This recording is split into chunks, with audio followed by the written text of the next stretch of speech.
नमस्कार दोस्तों, स्वागत है आपका धर्म प्रवाह चैनल में, जहां हम श्री कृष्ण के दिव्य उपदेशों को आधुनिक जीवन की उलझनों से जोड़ने का प्रयास करते हैं। आज हम एक ऐसे विषय पर बात करने जा रहे हैं जो हर इंसान के जीवन में कभी न कभी उठता है। मैं कौन हूं और मेरा जीवन क्यों इतना संघर्षमय है? जब तक यह प्रश्न हमारे भीतर गूंजता रहता है, तब तक शांति असंभव है। महाभारत के युद्ध के ठीक पहले अर्जुन भी इसी द्वंद्व में उलझा था। उसने अपने धनुष को नीचे रख दिया। उसका मन भर गया भय और मोह से।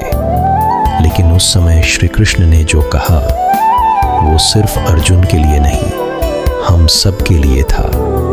श्री कृष्ण ने कहा, अर्जुन, यह शरीर नश्वर है, लेकिन आत्मा अजर अमर है। जो तू समझ रहा है वो सिर्फ माया है। सत्य इससे कहीं आगे है।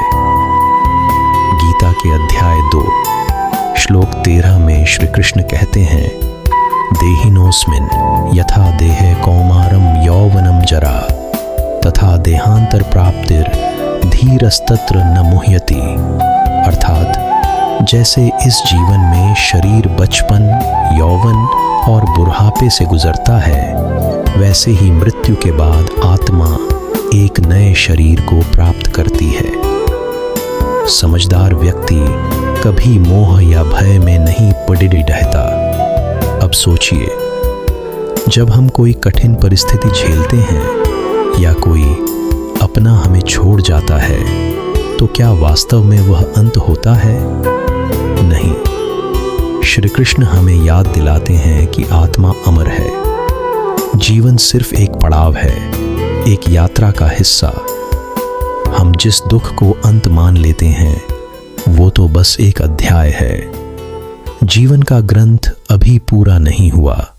जब हम यह समझ लेते हैं कि हम केवल शरीर नहीं बल्कि आत्मा हैं, तब हमारे जीवन की दिशा बदल जाती है। तब हमें यह भी समझ में आता है कि हर कर्म, हर रिश्ता, हर संघर्ष का उद्देश्य है। श्री कृष्ण ने गीता में कहा, कर्म करो, फल की चिंता मत करो।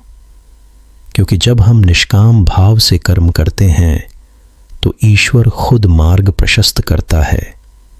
और जब जीवन की डोर को हम श्री कृष्ण के हाथों में सौंप देते हैं, तब रास्ते भी खुलते हैं और मन भी शांत होता है।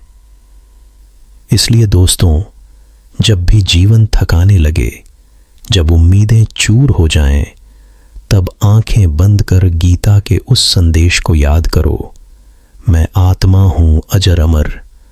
मैं सिर्फ अपना कर्म करूंगा, बाकी सब श्री कृष्ण पर छोड़ दूंगा।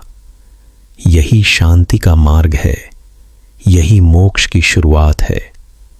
अगर आपको यह वीडियो पसंद आया हो तो लाइक करें, शेयर करें और धर्म प्रवाह चैनल को सब्सक्राइब जरूर की।